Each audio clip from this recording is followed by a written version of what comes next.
గజం భూమి 14,000 రూపాయలతో 180 గజాల భూమి కేవలం 25 లక్షలు మాత్రమే. గట్కేసర్ ఓఆర్ఆర్కి 15 నిమిషాల దూరంలో. ఇంటి 3 కండవాలు వేశారు. మన పిఠాపురం దెబ్బకు బెదిరిపోయినట్టున్నారు. మరి గోదావరి జిల్లాలో మీ సర్వీసెస్ చంద్రబాబు నాయుడు గారు మెప్పించి మీకు టికెట్ ఇచ్చారా, లేకపోతే లోకేష్ గారితో మీకున్న సంబంధాలను అడ్డు పెట్టుకుని లాబింగ్ చేసి టికెట్ తెచ్చుకున్నారు? మీకు ప్రధాన ప్రత్యర్థి వైఎస్ఆర్ కాంగ్రెస్ పార్టీ ఉంటుందేమో అని అందరూ అనుకున్నారు. వారు చూస్తే మేము పోటీ చేయబోమన్నారు. మీరేమైనా వాళ్ళని భయపెట్టారా? నిజంగా మీకు వాళ్ళు భయపడ్డారా? ఈ ఎలక్షన్ ఫేస్ చేసే అంత అవకాశం లేకపోవచ్చు కదా. అంటే మీతో ఉన్న నోట్ల కట్టలతో వాళ్ళు పోటీ పడలేరంటారా? ఇప్పుడు వైసీపీ అది పోటీలో లేకపోవడంతో మీ విజయం అయిపోయినట్టు అట్లా అనుకోవద్దండి. ఎందుకంటే మీకు పీడిఎఫ్ రావచ్చు, విజయవాడ రావచ్చు, హర్ష కుమార్ గారు చిన్న కుమారుడు సుందర్ అనుకుంటా. ఉమ్మడి గోదావరి జిల్లాలో పేరాపత్ర రాజశేఖరం గారు తన బలాన్ని నమ్ముకొని బరిలోకి దిగారా పూర్తిగా, లేదా కూటమికి ఉన్న మంచి పేరు తనని గెలిపిస్తుందని బరిలోకి దిగారా? ఖచ్చితంగా ఇక్కడ వ్యక్తి ముఖ్యం కాదండి, వ్యవస్థ ముఖ్యం. నన్ను నడిపించేది ఈ మూడే, నా బలం కూడా ఈ మూడే. పురంధేశ్వరి గారి యొక్క ఆశీర్వాదం కావచ్చు, పవన్ కళ్యాణ్ గారి యొక్క ఆశీర్వాదం కావచ్చు, వాళ్ళని కలిసి ఏమైనా తీసుకున్నారు? పవన్ కళ్యాణ్ గారిని కలిశానండి. ఏమన్నారు? మీరే అన్నారు, నేను సామాన్యమైన రైతు కుటుంబం నుంచి వచ్చాను, మధ్యతరగతి కుటుంబం మాది అన్నారు. మరి మధ్యతరగతి కుటుంబం మీరు ఈరోజు కోట్లకు పడగలెత్తారంటున్నారు. గత ఎన్నికల్లో ఇక్కడ కాకినాడ ఇప్పుడు సిట్టింగ్ ఎమ్మెల్యే ఆయనకు మీరే ఫండింగ్ చేశారంట. రూరల్ ఎమ్మెల్యే పంతం నానాజీ గారికి మీరు, కొండబాబు గారికి మీరే ఫండింగ్ అంట. మాది మధ్యతరగతి రైతు కుటుంబం నుంచి వచ్చాము. పక్క నాకు వ్యాపారాలు లేవు, నాకు ఉన్నదల్లా హ్యాచరీస్, ప్రాన్, ఆక్వాకల్చర్ నా బిజినెస్. బాగుందా వ్యాపారం? హ్యాపీగా లేదు. ఇంతమంది మార్బలము, పొద్దున్న లేసే వెహికల్స్, డీజల్, టిఫిన్లు, నైట్ అయిందే పెగ్గు, ఏముండదండి. కార్యకర్తలందరూ కూడా స్వచ్ఛందంగా మనస్ఫూర్తిగా ఆయన గెలవాలని, ఆయన నుంచి ఏం ఆశించకుండా మీరు పని చేస్తున్నారా? ఆయన నుంచి ఏదో లబ్ధి పొందడానికి పని చేస్తున్నారా? 100%. ట్రబుల్ షూటర్ అని పేరు కూడా పెట్టారంట. మనం ఇగోకి వెళ్లకుండా. మరి 2024లో ముమ్మడివరం నుంచి కాకుండా కాకినాడ రూరల్ టికెట్ ఎందుకు ఆశించారు? ఆ రోజు పరిస్థితులు ఏంటంటే అండి, మరి ఏం ఆశించకుండానే లోకేష్ గారి యువగలం పాదయాత్ర ఈ గోదావరి జిల్లాలో అంతా మీరే పర్యవేక్షించారా? ఏమి ఆశించకుండానే చంద్రబాబు నాయుడు గారి ఎలక్షన్ ప్రచార కార్యక్రమంలో మీరు కార్యనిర్వహణాధికారిగా నిర్వహించారంటారా? నేను ఎప్పుడు అవకాశాల గురించి నేను పనిచేయలేదండి. సరే, గతంలో ఎన్నో అవకాశాలు చేజారిపోయి ఈసారి ఎమ్మెల్సీ రూపంలో తలుపు తట్టింది. విజయ అవకాశాలు ఎలా ఉన్నాయంటారు? కూటమి అభ్యర్థిగా నేను అనౌన్స్ చేసినప్పుడే నా విజయం తథ్యమండి.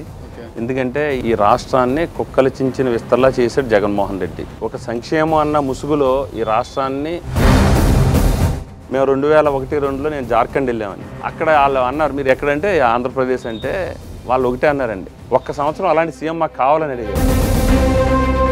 మరి వైసీపీ సుందర్కి పూర్తి స్థాయిలో మద్దతు ప్రకటిస్తే మీ గెలుపు నల్లేరుపైన అడిగి అవుతుందా? ఎట్టి పరిస్థితులు అవ్వదండి. ఎమ్మెల్సీ అయిపోయారు.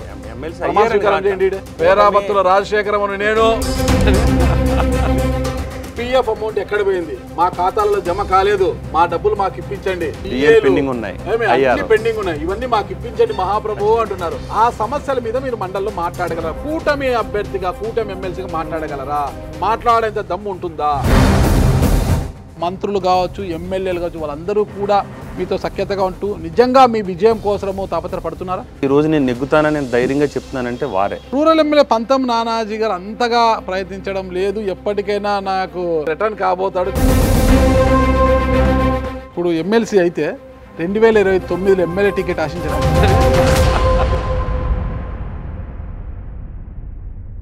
Welcome to Suman TV. నేను మీ నాగరాజ్ బైర్శెట్టిని. ఈరోజు ఈ ప్రోగ్రామ్ మనకు స్పాన్సర్ చేస్తుంది ఎకో తేజస్ విద్యుత్ వాహనాల సంస్థ. ఆయనకు ప్రజలంటే అమితమైన ప్రేమ, వారికి సేవ చేయాలన్న ఆకాంక్ష కూడా ఆయనలో మెండుగా ఉంది. అందులో భాగంగానే ఎలాగైనా చట్టసభల్లోకి వెళ్ళి తనను ప్రేమించే ప్రజలకు సేవ చేయాలన్న లక్ష్యంతో ఉన్న ఆయనకు ఎమ్మెల్యే టికెట్ రూపంలో 2 సార్లు కూడా టికెట్ చేతి వరకు వచ్చి అలానే చేజారిపోయింది. అయితే ఈసారి మాత్రం ఆయన వదులుకోలేదండోయ్. అదే పట్టభద్రుల ఎమ్మెల్సీ రూపంలో ఆయనకు మరొకసారి వరం అలా తలుపు తట్టింది. మరి టికెట్ అందిపుచ్చుకున్న ఆయన మరి చట్టసభలకు వెళ్ళి ప్రజలకు సేవ చేస్తారా లేదా ఎమ్మెల్సీ అయ్యాక ఏమి చేయబోతారు అన్న పూర్తి వివరాలు తెలుసుకోవాలంటే ఈ గెస్ట్ హౌస్లో ఉన్న ఆయన వెళ్ళి మనం పలకరించాలి, ఆయనతో అడిగి వివరాలు తెలుసుకోవాలి. ఆయన ఎవరో కాదు, ఉమ్మడి అంటే ఉభయ గోదావరి జిల్లాల తెలుగుదేశం పార్టీ పట్టభద్రుల నియోజకవర్గ ఎమ్మెల్సీ అభ్యర్థి పేరాబత్తుల రాజశేఖరం గారు. ప్రస్తుతం ఆయన లోపల ఉన్నారు. ఆయన అడిగి ఆయన రాజకీయ అరంగేట్రం గురించి, ఆయన ఎమ్మెల్సీ అయిన తరువాత ఎలా న్యాయం చేయబోతున్నారు, ప్రజలకు కావచ్చు పట్టభద్రులకు కావచ్చు ఏం చేయబోతున్నారు అన్న పూర్తి వివరాలు తెలుసుకుంటాం. ఒకసారి నన్ను ఫాలో కండి.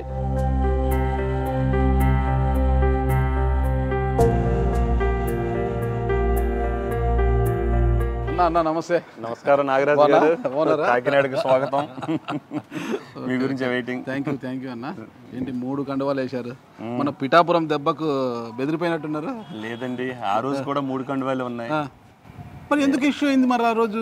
నాకు తెలుసుండి జనసేన కానీ తెలుగుదేశంలో మధ్యలో కానీ ఏ ఇబ్బంది లేదండి. పార్టీలో కొత్తగా చేరిన వ్యక్తుల వల్ల చిన్న ఇబ్బందులు తప్ప గత 10 సంవత్సరాల నుంచి జనసేనలో ఉన్న నాయకులు కార్యకర్తలు చాలా కమిట్మెంట్గా ఉన్నారు. చాలా చాలా ఎందుకంటే పవన్ కళ్యాణ్ గారు ఆశయాలని ఆలోచనలు కానీ ఎక్కడ కూడా చిన్న ఇబ్బంది లేకుండా వారు సహకరిస్తున్నారు. అందులో అలాగే తెలుగుదేశం నాయకులు కూడా చాలా కమిట్మెంట్ ఉన్నారండి. మధ్యలో పార్టీలో కొత్తగా జాయిన్ అయ్యే బీజేపీ కూడా చాలా బాగా చేస్తున్నారు. లేదు లేదు లేదు బీజేపీ నిజంగా చెప్పాలంటే వాళ్ళ సిద్ధాంతం కమిట్మెంట్ చాలా సిన్సియర్. సైకిల్కి ఒకవైపు కాషాయపు కమలము, మరోవైపు గ్లాసు అండగా నిలబడ్డట్టుగా పిల్లర్స్ లాగా చూపిస్తున్నారు. ఖచ్చితంగానండి, ఇప్పుడు జరిగేది అదే కదా. మన చంద్రబాబు నాయుడు గారు ఒక విజనరీ లీడరు, ఒక ఆశయాలతో ఈ రాష్ట్రాన్ని భవిష్యత్తు గురించి రాజకీయాల్లోకి వచ్చిన పవన్ కళ్యాణ్ గారు, నరేంద్ర మోడీ గారి సహకారం, ఈ 3 కలిసి మన భవిష్యత్తులో మన రాష్ట్రం అద్భుతంగా అభివృద్ధి చెందుతుంది. సైకిల్ అంటే చంద్రబాబు నాయుడు గారికి ఇక్కడ రాష్ట్రంలో, పురంధేశ్వర్ గారికి, పవన్ కళ్యాణ్ గారికి ముగ్గురికి మంచి అండర్స్టాండింగ్ ఉంది. ఇక్కడ మంచి సంబంధాలు అయితే ఉన్నాయి. కానీ లోకల్గా స్థానికంగా వచ్చేసరికి ప్రతి చోట కూడా ఈ కీచులాటలు ఎక్కువైపోయాయి అంటున్నారు. అంటే లైక్ మొన్న పిఠాపురంలో వెళ్ళినప్పుడు అందరూ కూడా 3 జెండాలు వేసుకోలేదు, ఎవరు జెండా వాళ్ళు వేసుకున్నారు అనేది గొడవ చేయడము, ఈ కీచులాటలు ఎక్కువ ఉన్నాయి కదా, దాని గురించి ఏమంటారు అసలు? లేదు సార్, అది మీరు చూసుకోండి, ఎక్కడ నాయకుల మధ్య సమన్వయం క్లియర్గా ఉందండి. చిన్న చిన్న ఇప్పుడు మనం ఒక కుటుంబంలో అన్నదమ్ముల మధ్యనే చిన్న చిన్న వస్తాయి ఇబ్బందులు. ఇది మాది ఒక కుటుంబం, ఇది పెద్ద ఉమ్మడి కుటుంబం. మా నాయకులు ఎలా చెప్తే అలాగే మేము అందరూ సర్దుబాటు చేసుకుంటాం. అంటే చిన్న చిన్న అది టీ కప్పులో తుఫాన్ అంటారు కదా, అంతకంటే చిన్నది.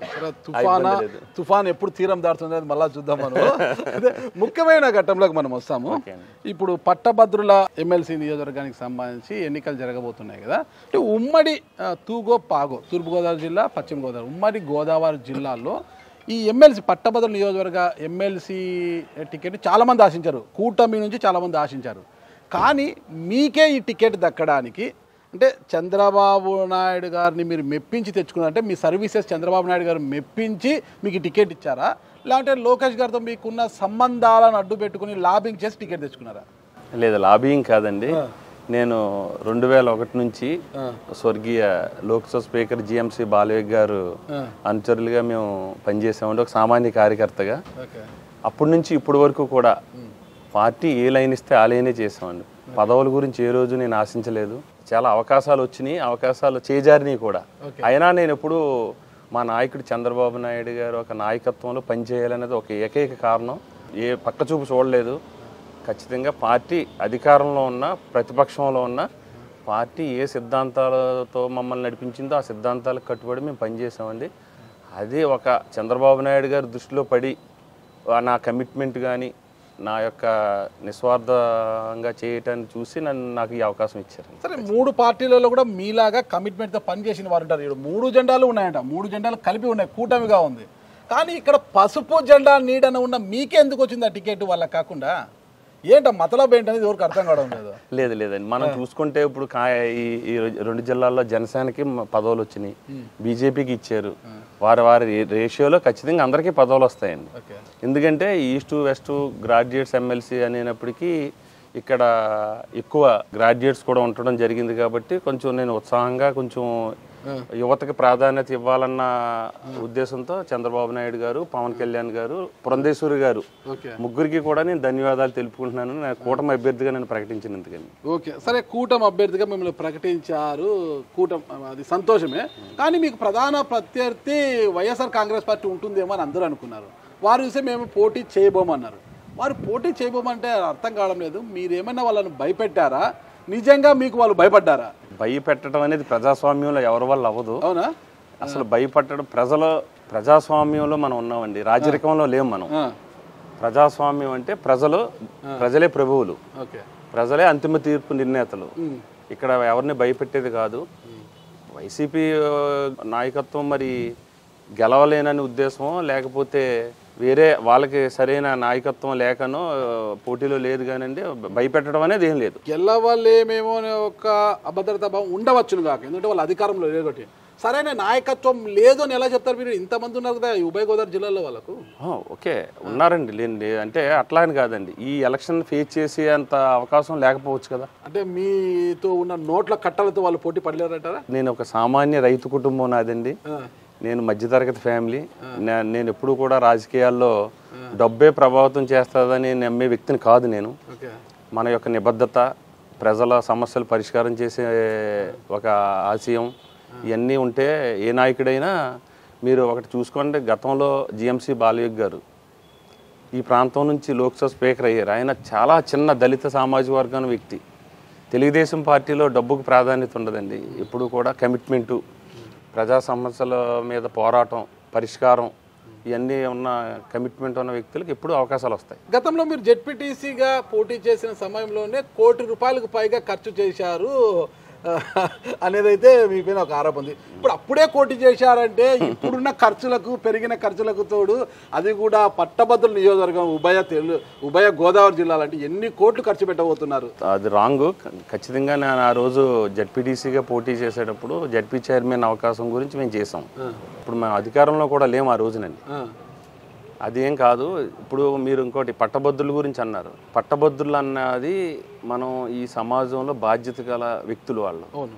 ఈ సమాజాన్ని నిర్మించి నడిపించే సత్తా ఉన్న, సామర్థ్యం ఉన్న వ్యక్తులు పట్టభద్రులు. వారిని ఎవరు కూడా డబ్బుతో కొనే ధైర్యం, దమ్ము పట్టభద్రులకి కొనే అంత ఛాన్స్ ఉండదు.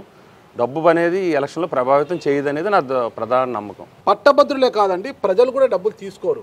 ప్రజలు డబ్బులు తీసుకునేలా తయారు చేసింది రాజకీయ నాయకులు. వాళ్ళ అవసరాల కోసము, వారి పదవి ఆకాంక్ష కోసము, వాళ్ళ పదవి ఆకాంక్ష తీర్చుకోవడానికి వాళ్ళని వాళ్ళ వైపు బానిసలుగా మార్చుకుంది ఈ రాజకీయ నాయకులే. మరి దానికి మీరు అతిథులేం కాదు కదా. అందులో పట్టభద్రులు ఉంటారు. నేను కూడా ఒక పట్టభద్రునే. పట్టభద్రులు ఉంటారు, సామాన్యులు ఉంటారు. అందరినీ అలా మార్చేశారు. అంటే ఎలక్షన్స్ వచ్చాయంటే చాలు, మా ఇంట్లో ఇంతమంది ఉన్నారు, మాకు ఇన్ని వేలో ఒక 5 మంది ఉంటే 10,000 వస్తుంది, ₹1,000 అయితే 5,000 వస్తుంది, ఆశ పెట్టుకొని ఉంటారు అందరూ కూడా. దానికి మీరు అతిథులేం కాదు కదా. నాకు చాలా నమ్మకం. ప్రజాస్వామ్యం విలువలు కూడా మనం కాపాడవలసిన బాధ్యత ఉంది. మీరు చెప్పిన దాంట్లో కొంత నిజం ఉంది. కొంత నిజం, పూర్తి నిజం కాదండి. పూర్తి నిజం ఎందుకు కాదంటే డబ్బే ప్రభావితం చేస్తే మన కూటమి నెగ్గదు. జగన్మోహన్ రెడ్డి దగ్గర ఉన్న డబ్బు ప్రభావం, అధికార ప్రభావం చూస్తే దాని ముందు జగన్మోహన్ రెడ్డి గారి మీద వచ్చిన పూర్తి వ్యతిరేకత కూటమి ఓట్లుపడాయి. ఇక్కడ జరిగింది ఏంటి? కూటమి జగన్ అనుకున్నప్పుడు మాకు జగన్ వద్దు, కూటమి కావాలని ప్రజలు నిర్ణయించుకున్నారు కాబట్టి కూటమికి ఓట్లు పడినాయి. ఇప్పుడు పరిస్థితి వేరే. అంటే వచ్చినాక సంక్షేమ పథకాలు అమలు చేయడం లేదనో, నా అరెస్టులు పెరిగిపోయాను, నానా రకాల ఆరోపణలు వస్తున్నాయి, 5 నెలల కాలం వచ్చింది. ఎంతో కొంత ఒక పాయింటో 2 పాయింట్స్ కొంత వ్యతిరేకత అనేది ప్రభుత్వం మీద స్టార్ట్ అవుతుంది, ఏ ప్రభుత్వం వచ్చినా కూడా. అంటే ఈ పరిస్థితులలోనే జరిగే పోటీ చాలా కీలకం అనమాట. అంటే మీ పోటీ చాలా కీలకంగా ఉంటుంది. ఖచ్చితంగా నేను మీకు చెప్పగలనండి. అసలు వచ్చి 6 నెలలు అయింది ఈ గవర్నమెంట్. గత 2019-24 మధ్య చూసుకుంటే ఈ రాష్ట్రాన్ని కుక్కలు చించిన విస్తరలా చేశాడు జగన్మోహన్ రెడ్డి. మీరు చూసుకోండి, ఒక ఉద్యోగ అవకాశాలు కల్పించలేదు, ఒక సంక్షేమం అన్న ముసుగులో ఈ రాష్ట్రాన్ని చాలా భ్రష్టు పట్టించారన్నది మనందరికీ తెలుసు. కానీ ఇప్పుడు ఈ కూటమి ప్రభుత్వం సమర్థుడు, మంచి దార్శనికుడు, విజనరీ లీడరు చంద్రబాబు నాయుడు గారి మీద నమ్మకం, అలాగే ఎంతో ఆశయాలతో రాజకీయాల్లోకి వచ్చిన పవన్ కళ్యాణ్ గారు, కేంద్రం సహకారం మోడీ గారు మనం చూసుకుంటున్నాం. ఈరోజు ఈ 6 నెలల్లోనే చూసుకుంటే ఇంచుమించుగా ఈ రాష్ట్రంలో ఉద్యోగ అవకాశాలు కల్పించడంలో కానీ, సంక్షేమంతో పాటు అభివృద్ధి చేయడంలో కానీ ఎక్కడా కూడా తగ్గలేదండి ఈ కూటమి ప్రభుత్వం. లాస్ట్ మంత్ మనం చూసుకుంటే లోకేష్ బాబు గారు కూడా అమెరికాలో ఇంచుమించుగా 100 కంపెనీలు పైగా మరి కలవటం జరిగింది. ఆయన వచ్చిన తర్వాత మనకి 1,40,000 కోట్లు పెట్టుబడులు కూడా రావడం జరిగింది. ఆ ఒప్పందాలు కూడా మీకు జరిగినాయి. సుమారుగా ఇంచుమించుగా 2,50,000 ఉద్యోగ అవకాశాలు తద్వారా వస్తున్నాయి. ఇవన్నీ అభివృద్ధి కదా. మీకు ఒక సడన్గా ఇంత ఈ వ్యవస్థను నాశనం చేసినప్పుడు ఒక నెలలోనూ అంత వెంటనే సర్దుబాటు అవ్వదు. మీరు చెప్పేది ప్రజలు అంటే నేను ఒకటి చెప్తాను. 2014లో మీ పార్టీ అధికారంలో విభజిత ఆంధ్రప్రదేశ్లో తెలుగుదేశం పార్టీ తొలిసారిగా అధికారంలోకి వచ్చిన తర్వాత అప్పుడు జరిగిన పట్టభద్ర నియోజకవర్గం, రాయలసీమలో జరిగిన పట్టభద్ర నియోజకవర్గ ఎన్నికల్లో టీడీపీ నుంచి కేజే రెడ్డి గారు, వైసీపీ నుంచి గోపాల్ రెడ్డి గారు నిలబడితే వైసీపీ అభ్యర్థి ఆడ గెలిచాడు. అక్కడ అంటే టీడీపీ మీద వ్యతిరేకత ఉంది కాబట్టి పట్టభద్రులు అలా నిర్ణయం తీసుకుని అనుకోవచ్చు. తర్వాత వైసీపీ అధికారంలోకి వచ్చినప్పుడు జరిగిన పట్టభద్ర నియోజకవర్గ ఎన్నికలు అదే గోపాల్ రెడ్డి కొడుకు రవీంద్రారెడ్డి వైసీపీ అభ్యర్థిగా నిలబడితే అక్కడ టీడీపీ గెలిచింది. ఎవరు? భూమిరెడ్డి రామగోపాల్ రెడ్డి గారు మీకోసం ప్రచారానికి వచ్చారు కదా, ఆయన గెలిచాడు. అధికార పార్టీ అభ్యర్థి అయిన రవీంద్రారెడ్డి ఓడిపోయారు. అంటే అప్పటికి జగన్మోహన్ రెడ్డి గారు మేలుకోలేదు, మా మీద వ్యతిరేకత స్టార్ట్ అయింది, ఇది నేను గమనించాలని మేలుకోలేదు ఆయన. అందుకే ఈ 11 స్థానాలకు పరిమితమయ్యారు. ఇప్పుడు మీ ఎన్నిక కూడా చాలా కీలకం అన్నమాట. నిజంగా ఈ 5 నెలల కాలంలో అన్ని వర్గాలను పక్కన పెడితే పట్టభద్రులు సంతృప్తికరంగా ఉన్నారా లేదా అని తెలుసుకోవాలంటే మీ విజయమే నిర్ణయిస్తుంది.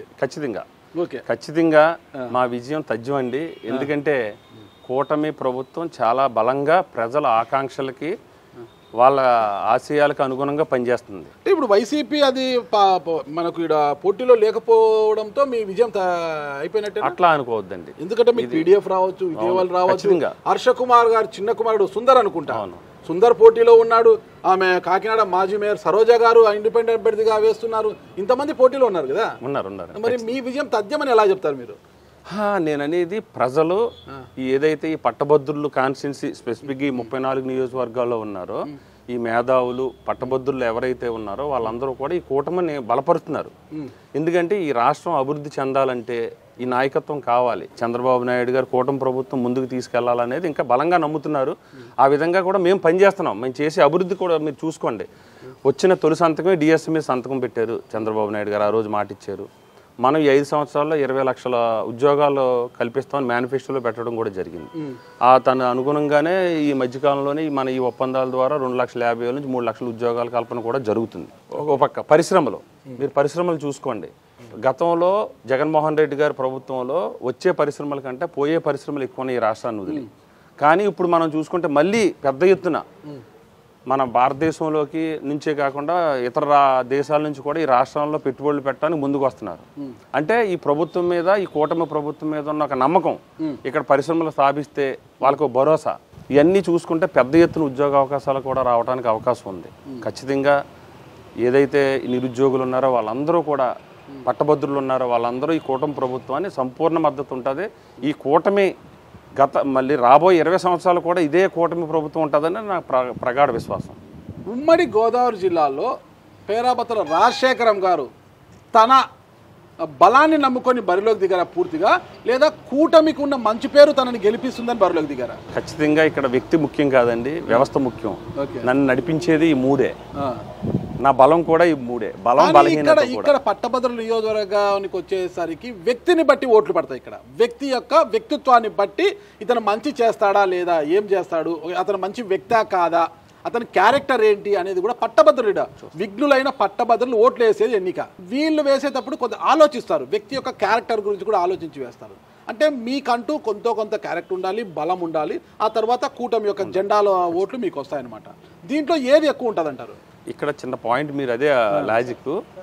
ఒక వ్యక్తిని కూటమి అభ్యర్థిగా ప్రకటించినప్పుడే ఇవన్నీ పరిశీలించి ప్రకటిస్తుంది. మీకు మనలో ఉన్న పాజిటివ్ కానీ ఈ కూటమి అభ్యర్థి ప్రకటించినప్పుడు ఇతని యొక్క క్యారెక్టర్ కానీ, గత చరిత్ర కానీ మనం చూసుకుని గత 20 సంవత్సరాల నుంచి నా యొక్క క్యారెక్టర్ అన్నీ చూసే నాకు ఇచ్చారు.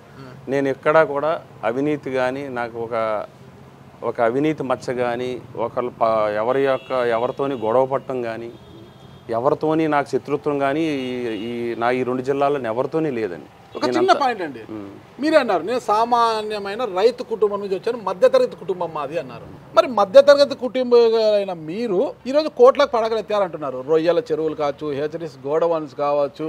గత ఎన్నికల్లో ఇక్కడ కాకినాడ ఇప్పుడు సిట్టింగ్ ఎమ్మెల్యే ఆయనకు మీరే ఫండింగ్ చేశారంట. రూరల్ ఎమ్మెల్యే పంతం నానాజీ గారికి మీరు, కొండబాబు గారికి మీరే ఫండింగ్ అంట, పంతం నానాజీ గారికి మీరే ఫండింగ్ అంట. మరి ఇన్ని కోట్లు ఎలా వచ్చి ఇంత లావిష్గా ఉంటున్నారు? లేదండి, రాజశేఖరం గారు అంటున్నారు మాది మధ్యతరగతి రైతు కుటుంబం నుంచి వచ్చాము. పక్కా అది మా తాతగారు. నేను అనేది ఖచ్చితంగా నేను చెప్తానండి. నాకు బిజినెస్లు ఉన్నాయి, సీక్రెట్ ఏం లేదు. నేను ఇన్కమ్ ట్యాక్స్ కడుతున్నాను, నాకు బిజినెస్లు ఉన్నాయి. బిజినెస్ లేవని నేను ఎందుకు అంటాను? నాది మా నాన్నగారు కానీ మా తాతగారు రైతు. మేము వచ్చినప్పటికి నేను మా బ్రదర్ ఇద్దరు, మా అన్నయ్య ఉంటారు, మేము ఇద్దరు ఖచ్చితంగా బిజినెస్ చేస్తున్నాం అండి. పక్కాగా బిజినెస్ చేస్తున్నాం, ఎక్కడా కూడా ట్యాక్స్ రూపంలో కడుతున్నాం. ఆ వచ్చిన ఆదాయంతోనే మేము ఏదన్నా చేసుకుంటున్నాం, అంతకుమించి ఏం లేదండి. ఎక్కడ రాజకీయంగా నేను రాజకీయ పదవులు ఉపయోగించి, రాజకీయాలను ఉపయోగించి ఎక్కడా కూడా నేను చిన్న ఈ పని కూడా చేయలేదు. నా బిజినెస్లు ఉన్నాయి ఖచ్చితంగా. నాకు ఉన్నదల్లా హ్యాచరీస్, ఫ్రాన్, ఆక్వాకల్చర్ నా బిజినెస్ ప్యూర్. బాగుందా వ్యాపారం? పర్లేదండి, అంటే ఇప్పుడు అంత బాగలేదు, ఆక్వాకల్చర్ అంత హ్యాపీగా లేదు. ఆక్వాకల్చర్ బాగలేని సమయంలో ఎమ్మెల్సీగా బరిలోకి దిగారు, మరి ఎలా రాణిస్తారు ఏంటి అసలు? దీనికి పని ఏముంటుందండి? ఇంతమంది మార్బలము, పొద్దున్న లేసే వెహికల్స్, డీజిల్, టిఫిన్లు, నైట్ అయిందే పెగ్గు, ఏముండదండి. కార్యకర్తలు అందరూ కూడా స్వచ్ఛందంగా వాళ్ళు నా మీద అభిమానం, పార్టీ మీద అభిమానం. వీళ్ళందరూ కూడా కూటమి సంబంధించిన అందరూ వీళ్ళు ఎవరో కూడా తెలుగుదేశం కాదు, జనసేన, బీజేపీ ముగ్గురు కలిసి ఉన్నారు ఇక్కడ. మనస్ఫూర్తిగా చెప్పండి ఒకసారి, మీరంతా మనస్ఫూర్తిగా ఆయన గెలవాలని, ఆయన నుంచి ఏం ఆశించకుండా మీరు పని చేస్తున్నారా? ఆయన నుంచి ఏదో లబ్ధి పొందడానికి పని చేస్తున్నారా? 100% కూటమి తరపున ఆయన ఏదైతే అభ్యర్థి కింద ఉన్నారో ఆయన గెలుపు కోసం మేము స్వచ్ఛందంగా పనిచేస్తున్నాం తప్ప ఏ విధమైన ప్రలోభాలకు కానీ ఏదైనా కాదు. ఎప్పుడు పిలిస్తే అప్పుడు వచ్చి పనిచేసే నికార్సైన తెలుగుదేశం, జనసేన, బీజేపీ కార్యకర్తలు మేము. ఓకే, నికార్సైన కార్యకర్తలు ఖచ్చితంగా చేస్తున్నారు. ఇకపోతే అన్న ఇంకొక ఆరోపణ ఉంది, అంటే నాకు తెలిసి మీరు 2006లో ఎంపీపీగా ఉన్నారు ముమ్మడివరం. ఐపోలవరంలోనే అక్కడే జెడ్పీటీసీ కూడా చేశారు మీరు. ఐపోలవరం అక్కడే మీరు ఎంపీపీ కూడా చేశారు. అప్పుడు ఈ ఎస్సీల మీద దాడులు జరిగాయి. అసలు నేను ఎంపీపీగా నేను అదే ఖచ్చితంగా చెప్పగలనండి. రాజకీయాల్లోకి నేను వచ్చిన తర్వాత మా ప్రాంతంలో ఇంతకుముందు గొడవలు జరిగాయండి. నేను వచ్చిన తర్వాత నా పరిధిలో ఎక్కడా కూడా కమ్యూనిటీ గొడవలు కానీ, వ్యక్తిగతమైన గొడవలు కానీ టోటల్గా నేను జీరో అని చెప్పగలను. అందుకనే అక్కడ ఎక్కువ నన్ను అభిమానిస్తారు ఆ ప్రాంతం వాళ్ళందరూ. లేదండి అస్సలు. నేను అదే చెప్తున్నాను, దళితులు కానీ, ఇతర బీసీ వర్గాలు కానీ, ఇతర అగ్రవర్ణాలు కానీ అందరూ నన్ను ఒక సోదరుడిగా చూశారు తప్ప నన్ను పేరు పెట్టి ఎవరో పిల్లరండి. మీరు కావాలంటే చూసుకోవచ్చు. ఇక్కడ కూడా చాలామంది దళితులు ఉంటారు, కొంతమంది వాళ్ళు ఉంటారు. అన్న అని పిలుస్తారు, అన్నయ్య అని పిలుస్తారు. వాళ్ళ ఇంట్లో ఏ ఫంక్షన్ వచ్చినా వాళ్ళ ఇంట్లో నేను ముందుంటాను, వాళ్ళ ఇంట్లో భోజనం చేస్తాను. అసలు ఆ సంస్కృతి అన్నది మీరు మాతో వస్తే తెలుస్తుంది మీకు. అంతే అంటారా? ఇప్పుడు మీరు అన్నారు నన్ను ఎవరు పేరు పెట్టి పిలిచారు, అది వాస్తవమే. నాకు కూడా తెలిసింది, చాలా మంది పేరు పెట్టి పిలిచారు. అందరూ ఆయన్ని ట్రబుల్ షూటర్ అనే పేరుతో పిలుస్తుంటారు అనేది వాస్తవమేనా? ఖచ్చితంగానండి, నేను ఎవరిని కాంట్రవర్సీ కాదండి. ఎవరికి ఏ సమస్య వచ్చినా మీరే వెళ్ళి పరిష్కరిస్తారంట. మీరు అలా వెళితే ఇలా చిటికెల్లో అది పరిష్కారం అవుతుందంట. అది ఎలా అండి? అందుకే మీకు ట్రబుల్ షూటర్ అని పేరు కూడా పెట్టారంట. సమస్య అనేది అర్థం చేసుకుంటే ఏముండదండి. మనం ఇగోకి వెళ్లకుండా మనం పరిష్కారం ఇచ్చాలని చిత్తశుద్ధి ఉన్నప్పుడు మనం ఒక మెట్టి దిగితే సమస్యలన్నీ పరిష్కారం అవుతాయి. ఒక మెట్టి దిగితే అన్ని సమస్యలు పరిష్కారం అవుతాయి, అంతే అండి. ఇది ఎవరికైనా ఇదే నా సలహా. ఎవరు కూడా ఏ సమస్య వచ్చినా కూడా మనం ఒక అధికారితో పని చేయించుకున్నా, ఒక నాయకుడితో పని చేయించుకున్నా రిక్వెస్ట్గా వెళ్ళండి, ఖచ్చితంగా అవుద్ది. అవ్వని పని ఉండదు. దాన్ని నేను స్వయంగా బత్తిన సుబ్బారావు గారి దగ్గర స్వయంగా నేను చూసి నేర్చుకున్నాను. చాలా చిన్న వయసు నాకు. ఆయన బత్తిన సుబ్బారావు గారు గురించి మనందరికీ తెలుసు, ఒక దళిత నాయకుడు. కడియం నుంచి వచ్చి ముమ్మడివరం నియోజకవర్గంలో ఎమ్మెల్యేగా పోటీ చేశారు. ఆయన కాంగ్రెస్. అయినా ఆ రోజుల్లో ఆయన వెళ్తే ఆ రోజు ఆయన ఒకడే నెగ్గాడు. ఇక్కడ మీకు 21 నియోజకవర్గాల్లోని కూడా అప్పుడు తెలుగుదేశం హవా జరిగిందండి. ముమ్మడివరంలో ఒక బత్తిన సుబ్బారావు గారే నెగ్గారు సెకండ్ టైం కూడా. ఆయన ఎందుకు నెగ్గారంటే ఓన్లీ వన్, ఆయన పర్సనాలిటీ గురించి నెగ్గించారు అక్కడ. అధికారం లేకపోయినా మీ పర్సనాలిటీ కూడా బాగుంది. ఆయన పర్సనాలిటీ అంటే ఆ పర్సనాలిటీ కాదు, వ్యక్తిత్వం నేను అనేది. ఆయన ఆ రోజుల్లో అధికారం లేకపోయినా ఆయన ఏ పని చెప్పినా జిల్లా అధికారులు అందరూ ఖచ్చితంగా చేసేవారు. ఆయన బాబు ఈ పని చేసి పెట్టు బాబు అనేవారండి. ఆయన చూసి నేను చాలా నేర్చుకున్నామండి. చాలా గొప్ప వ్యక్తి. అలాగే అభివృద్ధి ఎలా చేయాలి, ప్రజల సమస్యలు ఎలా పరిష్కరించాలి, ప్రజలతో ఎలా మమేకం అవ్వాలన్నది బాలయ్య గారు మాకు గురువు. ఆయన నుంచి మేము నేర్చుకుని ఈ స్థాయికి వచ్చాం ఖచ్చితంగా. అదేవిధంగా చంద్రబాబు నాయుడు గారు మీకు తెలుసు, మేము 2001-2లో నేను జార్ఖండ్ వెళ్ళామండి. మా కజిన్ అక్కడ రైల్వే స్టేషన్ మాస్టర్. అప్పుడే జార్ఖండ్ సెపరేట్ స్టేట్ అయింది. మీకు అక్కడ వాళ్ళు అన్నారు, మీరు ఎక్కడంటే ఆంధ్రప్రదేశ్ అంటే వాళ్ళు ఒకటే అన్నారండి, మీ ఏపీ చంద్రబాబు మీ సీఎం లాంటి సీఎం మాకు ఒక సంవత్సరం ఉంటే మేము అభివృద్ధి చెందుతాం, ఒక్క సంవత్సరం అలాంటి సీఎం మాకు కావాలని అడిగారు. అది మా నాయకుడు యొక్క గొప్ప. దత్త తీసుకోమని చెప్పండి. దత్త తీసుకోవడం కాదండి, ఆయన చూసి నేర్చుకోవాలి కాదండి. అంటే కావాలి అంటున్నారు. అంత ఒక సంవత్సరం అలాంటి విజనరీ లీడరు మాకుంటే, ఎందుకంటే అక్కడ మీకు తెలుసు కదా బాగా బ్యాక్వర్డ్ ఏరియా, వనరులు ఉన్నాయి కానీ అభివృద్ధి లేదు. కానీ ఇలాంటి విజనరీ లీడర్ ఉండాలనేది, అంటే మా నాయకుడు గొప్పతనం గురించి నేను చెప్తున్నా. ఆయన గొప్పతనము, ఆయన అడ్మినిస్ట్రేషను ఎవరు కూడా తీసేయలేరండి. ఆయన అడ్మినిస్ట్రేషన్ గురించి ఆయన గొప్పతనము, రాజకీయంగా ఆయన ఎప్పుడు కూడా మెచ్చుకోదగ్గ వ్యక్తి ఆయన. ఇకపోతే అండి, గతంలో 2009 అనుకుంటా మీకు ముమ్మడివరం ఎమ్మెల్యే టికెట్ అలా గడప వరకు వచ్చేసి మళ్ళీ అలా వెళ్ళిపోయింది నీకు. అది లేదు, అప్పుడు నేను ఎంపీపీ 2009 అంటే ఎంపీటీసీలు కూడా కాని వాళ్ళు డైరెక్ట్ ఎమ్మెల్యేలు అయ్యారండి. ఇప్పుడు మండల ప్రెసిడెంట్. నేను అదే చెప్తున్నాను, అప్పుడే డీలిమిటేషన్ అయ్యి మాది ముమ్మడివరం ఓపెన్ కేటగిరీలోకి వచ్చిందండి. అంతవరకు ఎస్సీ రిజర్వ్లో ఉండేది. అప్పుడు నా ప్రాణ స్నేహితుడు మురమల సర్పంచ్ శ్రీనివాసరాజు గారు, ఆయన నేను కలిసి పనిచేసామండి. అప్పుడు డీలిమిటేషన్లో మేము ఇద్దరం ప్రయత్నం చేసాం.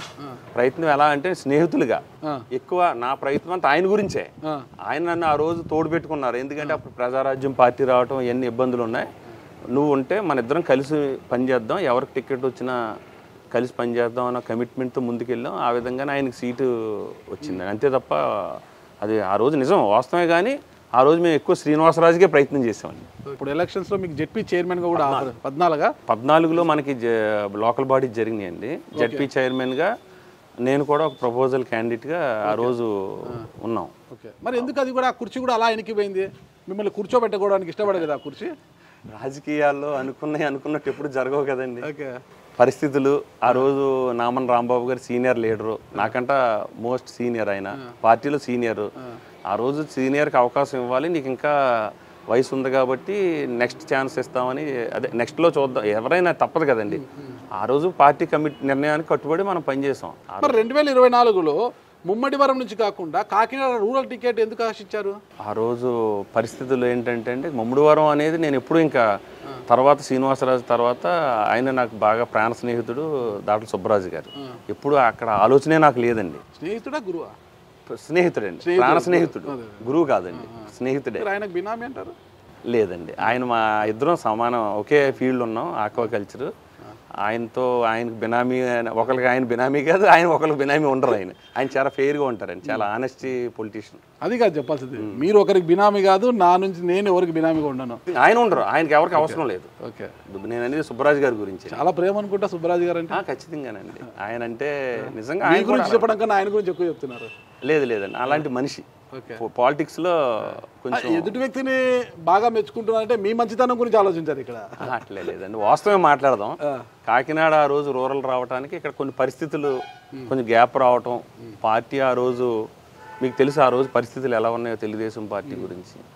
కొంతమంది భయంతో జెండా పట్టుకోవటానికి కూడా ఆ రోజు భయపడే పరిస్థితులు.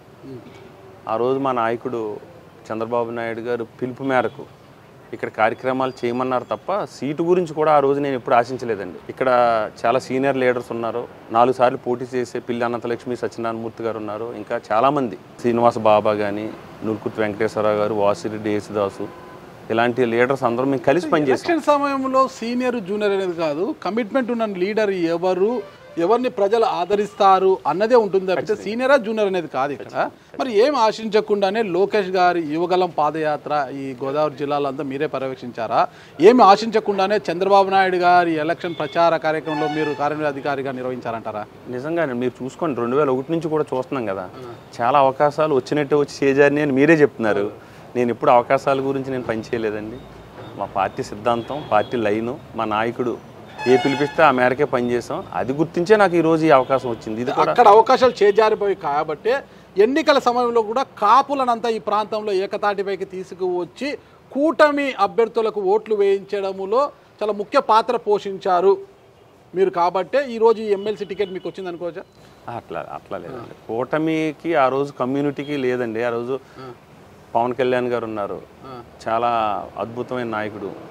మన చంద్రబాబు నాయుడు గారు, పవన్ కళ్యాణ్ గారు ఉండొచ్చు. ఇక్కడ క్యాడర్ నడిపించే బాధ్యత కూడా ఒకరు తీసుకోవాలి కదా. కాపులను నడిపించే బాధ్యత కూడా పవన్ కళ్యాణ్ గారు పిలుపునిస్తారు. కాపుల్ని తీసుకురావడంలో ఆయన ఒక సామాజిక వర్గానికి నాయకుడు, అన్ని సామాజిక వర్గాలు ఆయన ఒక కాపు సామాజిక వర్గానికి చెందిన వారు కావచ్చు. ఆయన అందరికీ కావాల్సిన నాయకుడు. ఆయన కాపులను పవన్ కళ్యాణ్ వైపు నడిపించడానికి కూడా మీలాంటి వారి చొరవ అయితే ఉండాలి కదా. అంటే అందరం కలిసి పనిచేసామండి. అక్కడ కాపు అనే లేదు, మేము అందరం ఇక్కడ బీసీలు ఉన్నారు, ఎస్సీలు ఉన్నారు, అదర్ ఓసీస్ ఉన్నారు. అందరం కూడా ఈ కూటమి ప్రభుత్వం గురించి కలిసి పనిచేసామండి. కలిసి పనిచేసేదానికి నేను ఒక మార్గం. కోడిపందాలు బాగా ఆడతారండి ఇక్కడ? అంటే ఈస్ట్ వెస్ట్లో వాస్తవమే కదండి. అమ్మో, నాకు భయపడే అంటే ఏంటి అంటారేమో అనుకున్నాను. లేదు లేదండి, కోళ్ళపందాలు అంటే ఏంటంటారేమో. అలా ఎందుకంటే నేనైతే నిజమే కదండి. అదేమి నేను అబద్ధం చెప్పినంత మాత్రం అవ్వదు. ఫస్ట్ నుంచి ఒక ట్రెడిషనల్గా పండగలకి వెస్ట్ గోదావరి కానీ ఈస్ట్ గోదావరి కానీ కోడి పందాల అనేది ఒక ఆ 3 రోజులు సాంప్రదాయంగా వస్తుంది. అది అందరికి తెలిసిన విషయమే. కానీ ఈ ప్రాంతంలో కోళ్ళ పందాలు నిర్వహించాలంటే వేదిక ఎక్కడ, ఏ మైదానం అయితే బాగుంటుంది, వెన్యూ ఎక్కడ అనేది డిసైడ్ చేసేది మీరే అంటే కదా. లేదు నేను మళ్ళీ చెప్తున్నాను మీకు, కోడి పందాలు కోడి పుంజుని పంచడం కానీ నేను చూస్తే చూడొచ్చు కానీ నాకు అలవాట్లేదు. ఓకే, అంటే గ్రౌండ్ డిసైడ్ చేయడం లేదు అసలు మనకు లేదండి. గ్రౌండ్ ఎప్పుడు చూడండి, నేను ఎప్పుడు గ్రౌండ్లోనే కనిపించను మీకు. ఎప్పుడైనా స్టార్టింగ్ టైంలో ఫ్రెండ్స్ వస్తే వెళ్ళి కనిపించి వచ్చేస్తానండి, అంతే తప్ప కోడి పందాలు అంత ఇంట్రెస్ట్ కాదు నాకు. సరే, గతంలో ఎన్నో అవకాశాలు చేజారిపోయి ఈసారి ఎమ్మెల్సీ రూపంలో తలుపు తట్టింది. విజయ అవకాశాలు ఎలా ఉన్నాయంటారు? నా విజయం కూటమి అభ్యర్థిగా నేను అనౌన్స్ చేసినప్పుడే నా విజయం తథ్యమండి.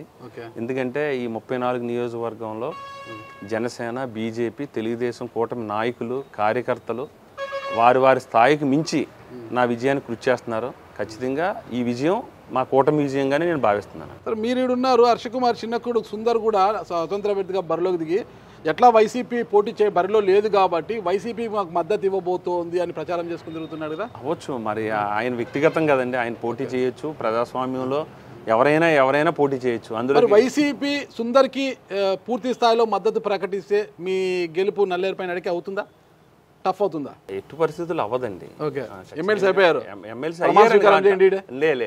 ఎమ్మెల్సీ అయ్యారని కాదు, అవకాశాలు మాకు ఎక్కువ ఉన్నాయి. ఖచ్చితంగా పేరాబత్తుల రాజశేఖరం నేను లేదండి. ఎందుకంటే ఈ గ్రాడ్యుయేట్స్ ఎవరైతే మేధావులు ఉన్నారో ఈ విజయం, ఈ ఎన్డీఏ కూటమి ఇంత విజయం సాధించిందంటే వాళ్ళ ప్రాధాన్యత ఇందులో చాలా భూమికి ఎక్కువ ఉంది. మీరే చెప్పారు, ఉత్తర రాయలసీమ, పశ్చిమ రాయలసీమ, తూర్పు రాయలసీమ, అలాగే ఉత్తరాంధ్ర, ఈ 3 కూడా ఎలక్షన్లో ఇంచుమించుగా గ్రాడ్యుయేట్స్ ఎలక్షన్లో మనం కూటమి విజయం సాధించింది. ఆ రోజు తెలుగుదేశం విజయం సాధించింది. అంటే పట్టభద్రులు అందరూ కూడా ఎవరైతే మేధావులు ఉన్నారో ఈ నాయకత్వాన్ని కోరుకున్నారు, భవిష్యత్తులో కూడా ఆ నాయకత్వాన్ని బలపరుస్తారనేది మా నమ్మకం. మండలి అంటే పెద్దల సభ, మీకు తెలిసిందే. అసెంబ్లీ అంటే శాసనసభలో ఒక అంశం మీద, ఒక బిల్లు మీద చర్చ జరిగిన తర్వాత అది మండలికి పంపితే పెద్దలంతా కూర్చొని దానికి ఆమోదం ముద్ర వేయాలి. అప్పుడు ఆ బిల్లు ఆమోదం పొందినట్టు అవుతుందన్నమాట. కానీ ఒక్కొక్క రంగానికి సంబంధించి అక్కడ నిపుణులైన వారు ఉండాలి ఆడ మండలిలో మాత్రం. ఖచ్చితంగా అది ఏమైపోయిందంటే శాసన మండలి అనేది ఒక రాజకీయ పునరావాస కేంద్రం అయిపోయింది. ఎమ్మెల్యే టికెట్లు రాని వాళ్ళు, పెద్ద కార్పొరేషన్ పదవులు రాని వాళ్ళు, ముందు నుంచి పార్టీలో చాలా గొప్పగా పనిచేసిన వారందరినీ కూడా ఎక్కడ పునరావాస కేంద్రం కల్పించాలి అంటే ఫస్ట్ ఆఫ్ ఆల్ ఎమ్మెల్సీ చూసారంటే టీటీడీ బోర్డు మెంబర్ చూస్తారనమాట. వాళ్ళందరినీ తీసుకొచ్చి మండలిలోకి చేర్చేస్తున్నారు.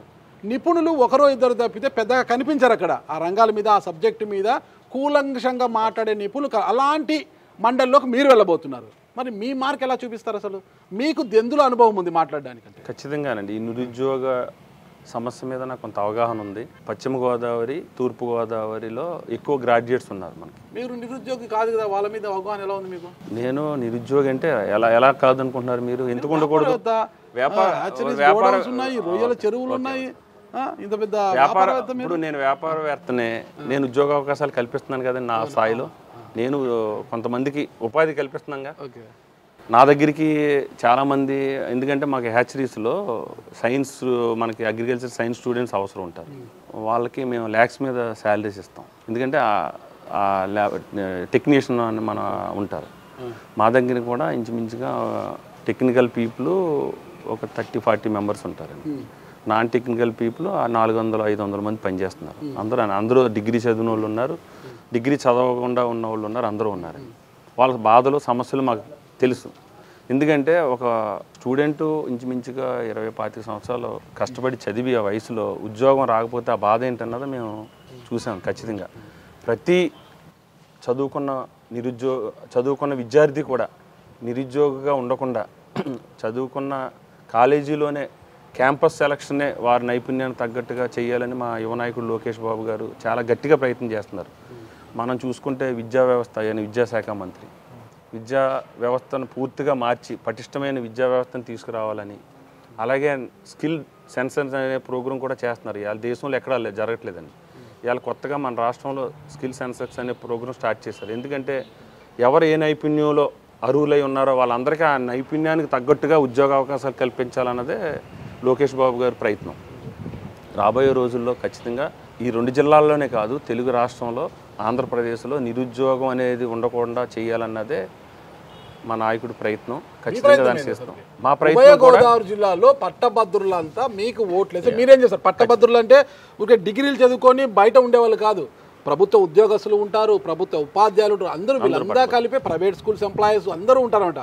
వాళ్ళందరి కోసం మీరేం చేస్తారు? అసలుకి ఈ 2 జిల్లాల్లో గ్రాడ్యుయేట్స్ చాలా ఎక్కువ మంది ఉన్నారు. అందులో ఉద్యోగస్తులు ఉన్నారు, మీరు అన్నట్టు నిరుద్యోగులు ఉన్నారు. నిరుద్యోగికి సంబంధించి ఫస్ట్ ప్రయారిటీ నేను ఖచ్చితంగా ఇస్తాం. ఎందుకంటే వాళ్ళకి ఉద్యోగ అవకాశాలు కల్పించేదానికి ఈ ప్రాంతంలో పరిశ్రమలు స్థాపించి ఐటీ రంగంలో కానీ సాంకేతిక రంగంలో కానీ ఎక్కువ పరిశ్రమలు తీసుకొచ్చేదానికి, తద్వారా ఈ ప్రాంతంలో ఉన్న నిరుద్యోగులందరూ ఉద్యోగ అవకాశాలు కల్పించడానికి నేను ప్రత్యేకమైన ఒక ప్లాన్ ఆఫ్ యాక్షన్తో ముందుకెళ్ళడానికి మేము ప్రయత్నం చేస్తున్నాం. అది ప్రభుత్వ పాలకుల సహకారంతో. రెండోది విద్యా వ్యవస్థ. నేను ఈ ప్రాంతంలో చూసినప్పుడు ప్రభుత్వ పాఠశాలలో ఇంకా మెరుగుపరచవలసిన సౌకర్యాలు ఉన్నాయి, స్టూడెంట్స్కి ఇవ్వాల్సిన ఫెసిలిటీస్ ఉన్నాయి, వాళ్ళకి ప్రోత్సాహాలు పెంచాలి, ఇంకా విద్యా వ్యవస్థను పటిష్టం చేయాలి. ఇవన్నీ మా దృష్టికి వచ్చిన సమస్యలు. ఇది తద్వారా అలాగే ఆల్రెడీ ఉద్యోగస్తులు పట్టభద్రులు అంటే ఉద్యోగస్తులు కూడా ఉంటారు కదా, వాళ్ళందరి సమస్యలు, ప్రైవేట్ ఉద్యోగస్తులు ఉన్నారు, గవర్నమెంట్ ఉద్యోగస్తులు ఉన్నారు. మనం ఏపీపీఎస్సీ చైర్మన్ ప్రకటించడం జరిగిందండి కూటమి ప్రభుత్వం. గ్రూప్ 2 కానీ గ్రూప్ 1 కానీ ఇప్పుడు వేస్తున్నారు. అందులో మనకి నోటిఫికేషన్ కూడా వచ్చిందండి. 60 రోజులు టైంలో మనకి షెడ్యూల్ రిలీజ్ చేశారు. స్టూడెంట్స్ అందరూ కూడా చాలామంది, వందలాది మంది మాతో ఫోన్లో కానీ వాట్సాప్ మెసేజ్లు కానీ పెట్టడం జరిగిందండి. టైం సరిపోదన్నా, మేము చాలా ప్రిపేర్ అయి ఉన్నాం, ఎదరేమో బడ్జెట్ వస్తుంది, బడ్జెట్ కూడా ప్రిపేర్ అవ్వాలి, కాబట్టి మాకు 90 డేస్ కావాలి, ఇంకో 25 డేస్ పెంచితే మాకు మంచిదని చెప్పారు. మేము ఆ సమస్యలన్నీ విని వెంటనే లోకేష్ గారి దృష్టికి తీసుకెళ్తే వెంటనే ఆయన స్పందించి ఎక్కడా కూడా చాలా ఆశయాలతో వాళ్ళు ఎన్నో సంవత్సరాలు కష్టపడి గ్రూప్స్కి ప్రిపేర్ అవుతున్నారు, వాళ్ళని ఎక్కడ నిరుత్సాహపరచకండి, ఎంకరేజ్ చేయండి, వీలైతే వాళ్ళ టైంని వెంటనే మనం ఇద్దాం. 90 డేస్ కావాలంటున్నారు కదా, 25 డేస్ అడుగుతున్నారు, 30 డేస్ పెంచి వాళ్ళని ఇంకా ఎంకరేజ్ చేయండి. వాళ్ళనే ఎందుకంటే డిస్కరేజ్ చేయకుండా మెంటల్గా రిలాక్స్గా ఉంటేనే గ్రూప్స్కి ప్రిపేర్ అవుతారు, కాబట్టి ఆ విధంగా మీరు చేయండి అని చెప్పారు. ఆ ఇష్యూని కూడా మేము సాల్వ్ చేయడం జరిగిందండి. మా నోటీసులోకి వచ్చిన ఏ ఇష్యూ అయినా ఇప్పుడు మేము అభ్యర్థిగా ఉన్నప్పుడే మేము సాల్వ్ చేస్తున్నప్పుడు, రేపు ఎమ్మెల్సీ అయిన తర్వాత ఖచ్చితంగా శాసన మండలిలో ఏదైతే ఈ నిరుద్యోగుల తరపున కానీ ప్రభుత్వ ఉద్యోగుల తరపున కానీ ఖచ్చితంగా వాళ్ళ సమస్యల పరిష్కారానికి నేను కృషి చేస్తాను. సమస్యల పరిష్కారం ఖచ్చితంగా చేస్తారా? ఖచ్చితంగా. చాలా పెద్ద సమస్యలు ఉన్నాయి వాళ్ళకి. ఉద్యోగ ఉపాధ్యాయులు కోరుకునేది ఏంది? సిపిఎస్ వద్దు, ఓపీఎస్ కావాలి, ఓల్డ్ పెన్షన్ స్కీమ్ కావాలి. పిఎఫ్ అమౌంట్ ఎక్కడ పోయింది? మా ఖాతాలలో జమ కాలేదు, పిఎఫ్ డబ్బులు తీసుకుంటా అంటే ఖాతా 0 ఉంది, మా డబ్బులు మాకు ఇప్పించండి, పెండింగ్ ఉన్నాయి, ఇవన్నీ మాకు ఇప్పించండి మహాప్రభు అంటున్నారు. ఆ సమస్యల మీద మీరు మండలిలో మాట్లాడగలరా? కూటమి అభ్యర్థిగా, కూటమి ఎమ్మెల్సీగా మాట్లాడగలరా? మాట్లాడేంత దమ్ము ఉంటుందా? ఖచ్చితంగానండి. ఎందుకుంటుంది? మీరు కూటమి అభ్యర్థి, మీరు అదే చెప్తున్నాం. ఎందుకు మాట్లాడతాం అంటే సమస్య పరిష్కారం కాకపోతే మాట్లాడాలి. ఈ సమస్యలన్నీ కూడా మా నాయకుడి దృష్టికి, అలాగే పవన్ కళ్యాణ్ గారి దృష్టికి, లోకేష్ గారి దృష్టికి తీసుకెళ్ళడం జరిగింది. మనం ఖచ్చితంగా ప్రామిస్లు ఈ సమస్యలు ప్రామిస్ చేసాం. మనం ఉద్యోగులు ఏదైతే సమస్యలు అన్నీ ఖచ్చితంగా 1 by 1 రాబోయే తక్కువ టైంలో నెలలోనే ఒకటి క్లియర్ చేద్దాం ఖచ్చితంగా చెప్పడం కూడా జరిగిందండి. ఈ ఉద్యోగ సంఘాలు ఏదైతే నాయకులు ఉన్నో వాళ్ళందరికీ కూడా ఈ అసెంబ్లీ అయిన తర్వాత వాళ్ళందరూ కూడా మా అధినాయకుడు చంద్రబాబు నాయుడు గారిని, లోకేష్ బాబు గారిని, అలాగే పవన్ కళ్యాణ్ గారిని కలిసే ఏర్పాటు కూడా మేము చేస్తున్నాం. చేసి వాళ్ళ పరిష్కారం మా పాలకుల సమక్షంలోనే పరిష్కరిస్తాం. నేననే శాసన మండలి దాకా కూడా రాదు.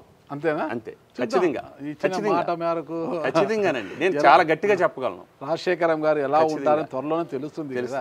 ఓకే, ఉభయ గోదావరి జిల్లాల్లో మంత్రులు కావచ్చు, ఎమ్మెల్యేలు కావచ్చు, వాళ్ళందరూ కూడా మీతో సఖ్యతగా ఉంటూ నిజంగా మీ విజయం కోసము తాపత్రపడుతున్నారా? చాలా అంటే నాకు ఆ బలం అంతా ఈరోజు నేను నెగ్గుతానని నేను ధైర్యంగా చెప్తున్నానంటే వారే. ఈ 34 కాన్స్టిట్యున్సీలు ఎమ్మెల్యేస్, మంత్రులు, ఇన్ఛార్జ్ మంత్రులు, పార్టీ అధ్యక్షులు, కూటమి అధ్యక్షులు, కార్యకర్తలు అందరూ కూడా వారి శక్తికి మించి ఈ విజయానికి ప్రయత్నం చేస్తున్నారు. ఈ విజయం నేను ఇంత గట్టిగా నేను నమ్ముతున్నానంటే వారి సహకారమే ముఖ్యం. రూరల్ ఎమ్మెల్యే పంతం నానాజీ గారు అంతగా ప్రయత్నించడం లేదు. ఎప్పటికైనా నాకు రిటర్న్ కాబోతాడు, గతంలో టికెట్ కోసం ఆశించాడు కదా, రాజశేఖరమును ఇక్కడే మనం బ్రేక్ చేస్తే బాగుంటుంది, భవిష్యత్తులో నాకు మొగుడే కూర్చుంటే ఇబ్బంది అవుతుందనే ఉద్దేశంతో మిమ్మల్ని కొంత అలా గ్యాప్ ఇస్తున్నాడు అంటారు. ఫస్ట్ మీకు చెప్తున్నానండి, తమ్ముడు నువ్వు ఎమ్మెల్సీగా నెగ్గుతున్నావు, ఆ బాధ్యత నేను తీసుకుంటానని బాధ్యతల మీద వేసుకుని ముందుండి నడిపించేదే నానాజీ గారు. అంటే గొంతు నుంచా నాభి నుంచా మాట? మొత్తం బాడీ నుంచి అందులో డౌట్ లేదండి. ఆయన పనితనం కూడా చూడండి. మీకు ఎన్రోల్మెంట్ మీకు ఎందుకు అంటున్నానంటే, నన్ను ఆయన వేరే ఆలోచన ఉంటే ఎన్రోల్మెంట్ చేయించగలరా, నన్ను కాన్స్టిట్యున్సీలో తిప్పగలరా, మీటింగులు పెట్టి ప్రతి మీటింగ్కి నన్ను పిలిచి ఎక్కువ మనమే రూరల్ నుంచే మనం నమోదు చేయాలి, మనమే మెజారిటీ ఇవ్వాలి అని ఒక దీక్షతో పనిచేస్తున్నారు ఆయన. అంటే చంద్రబాబు నాయుడు గారి ఆదేశాలతో టీడీపీ నా ఎమ్మెల్యేలు, మంత్రులు కావచ్చు, పవన్ కళ్యాణ్ గారి ఆదేశాలు వారి పార్టీ క్యాడర్ కావచ్చు, బీజేపీ పురంధేశ్వర్ గారి ఆదేశాలతో వారు చేస్తున్నారు. అంటే ఆదేశాల మేరకు చేస్తున్నదైతే మనస్ఫూర్తిగా ఖచ్చితంగా రాజశేఖరం గెలచాలి, మంచి మెజార్టీతో గెలిచి మండలిలో ఉండాలని ఎవరు మనస్ఫూర్తిగా పని చేయడం లేదన్న విమర్శలు బయట వినిపిస్తున్నాయి. మీరు అవన్నీ తప్పండి. ఎందుకంటే పని చేయకపోవడం అనేది మనకు క్లియర్గా తెలుస్తుంది ఇందులో. ఎందుకంటే ఓటర్ నమోదు చాలా ముఖ్యం. మనం టార్గెట్లు నమోదు చేయించవచ్చు, ఆ ఓట్లన్నీ మీకే. అదే అంటాను, నమోదు చేయించడంలోనే ముఖ్య భూమికి పోషించినప్పుడు వేయించడం అనేది ఆబ్వియస్లీ అది ఈజీ, అది ఖచ్చితంగా అవుద్దండి. ఎందుకంటే మా టార్గెట్ 2 లక్షల, లాస్ట్ ఎలక్షన్ టైంలో 2,98,000 ఓటర్లు ఇక్కడ నమోదయ్యారని. మేము ఆల్రెడీ అది రీచ్ అయిపోయాం. మాకు ఇంకా టైం ఉంది, ఇంకా 1,00,000 ఓట్ల వరకు జాయిన్ చేద్దాం అనేది మా టార్గెట్. అవుతారని ఎందుకు అంటున్నానంటే, ఇది గ్రాడ్యుయేట్స్ అందరూ కూడా, నాకు చాలా ఆశ్చర్యకరమైన విషయం ఏంటంటే, నేను చాలామందిని ఇంటలెక్చువల్స్ని, పెద్దల్ని, డాక్టర్స్, లాయర్స్ని చాలామంది నేను కలిశానండి ఈ ఎలక్షన్ క్రమంలో. అసలు graduates election first time vote ఉంటుంది అనేది చాలామందికి తెలియదు. అంటే వాళ్ళు బిజీ లైఫ్లో వాళ్ళు ఉంటారు, దీన్ని అంత పట్టించుకోలేదు. ఇప్పుడు మాకు ఓటు ఉంది, ఖచ్చితంగా నువ్వు కూటమి అభ్యర్థి కాబట్టి మేము నమోదు చేసుకుని నీకు వేస్తామని వాళ్ళు స్వచ్ఛందంగా చెప్తున్నారు. జిల్లాలో అంత వెనుకబడతారని గురవుతున్నారు గ్రాడ్యుయేట్స్. లేదండి, ఎందుకు పట్టభద్రులు ఎన్నికలు కొత్తగా కాదు కదా, పట్టభద్రులు ఓటు వెయ్యొచ్చా అని చాలా మంది అమాయకులు ఉన్నారు. అమాయకులు కాదు, దీనికి అంత స్పెండ్. ఇప్పుడు జనరల్ ఎలక్షన్ అనుకోండి, ఎలక్షన్ కమిషన్ ఓటర్ నమోదు ప్రక్రియను స్టార్ట్ చేస్తారు. ఇది అలా కాదండి, మనమే ఓటు నమోదు చేసుకోవాలి. ఇప్పుడు ఎలక్షన్ కమిషన్ దీని మీద ఓటర్గా నమోదు చేయడానికి స్పెషల్గా డ్రైవ్ చేయదు, నమోదు చేసుకునే అవకాశం కల్పిస్తుంది. ఎవరైనా ఓటర్ మీరు ఉన్నారనుకోండి, మీరు పట్టభద్రుడి ప్రాంతంలో మీరే నమోదు చేసుకోవాలి. అది మీ ఇష్టం, అది మీ హక్కు. చేసుకోవచ్చు, చేసుకోపోవచ్చు. ఇప్పుడు ఉన్న బిజీ లైఫ్లో, ఎందుకంటే అంత అవగాహన లేదని కాదు, అవగాహన ఇంతకుముందు కల్పించకపోవచ్చు కదా. ఇప్పుడు అందరికి అవగాహన వచ్చింది, వాళ్ళు స్వచ్ఛందంగా వచ్చి ముందుకు వచ్చి చేసుకుంటారు. స్వచ్ఛందంగా రావడం కన్నా ఏ అభ్యర్థి ఉన్నారో వాళ్ళు మరీ కౌంటర్లను పెట్టి వాళ్ళ చుట్టూ స్టాఫ్ను పెట్టుకొని ఎన్రోల్ చేస్తున్నారు కదా. లేదు, కౌంటర్లో ఎక్కడ అది తక్కువ. అంటే కొంత వాళ్ళు జాయిన్ అవ్వడానికి ఒక ఈజీ మార్గం అనేది ఏర్పాటు చేయాలి కదా. మనం ఆన్లైన్ చేసుకోవచ్చు, ఆఫ్లైన్ చేసుకోవచ్చు. రెండు మార్గాలు ఉన్నాయండి ఇక్కడ ఎన్రోల్ చేసుకోవడానికి. ఆన్లైన్లో చేసుకునే క్రమంలో ఒక్కోసారి ప్రాబ్లమ్స్ వస్తున్నాయి, అంటే స్లోగా ఉండటం, సర్వర్ డౌన్ అవ్వటం, ఎన్నిటిలోనే ఆఫ్లైన్లో మనం ఎంఆర్ఓ ఆఫీస్కి ఇవ్వచ్చు. 2 మార్గాలు ఉన్నాయి. 2 సార్లు మీకు ఎమ్మెల్యే టికెట్ అవకాశం వచ్చి చేజారింది, జెడ్పీ చైర్మన్గా చేజారింది. 3వసారి మీకోసమే ఆ రోజు జగన్మోహన్ రెడ్డి గారు మండలి వద్దు అని కేంద్రానికి పంపించినా కూడా మండలి ముద్దు అని వాళ్ళు అట్లే పెట్టేశారు. మీలాంటి వారి కోసమే మండలి ఇంకా కొనసాగుతుంది అనొచ్చా? మండలి ప్రాధాన్యత చాలా ఎక్కువ సార్. మనం దీన్ని మీరు అన్నారు కదా, నిరుద్యోగ పునరావాసం అన్న మాట వాడే పరిస్థితి ఎందుకు వచ్చిందంటే, మీరు అనకూడదు, నేను అనుకో, మండలి ప్రాధాన్యత చాలా ఉంది, మీరు అనకూడదు, చాలా ఎక్కువ అండి. ఎందుకు మరి ఎన్టీ రామారావు గారు ఆ రోజు మండలిని ఎందుకు రద్దు చేశారు?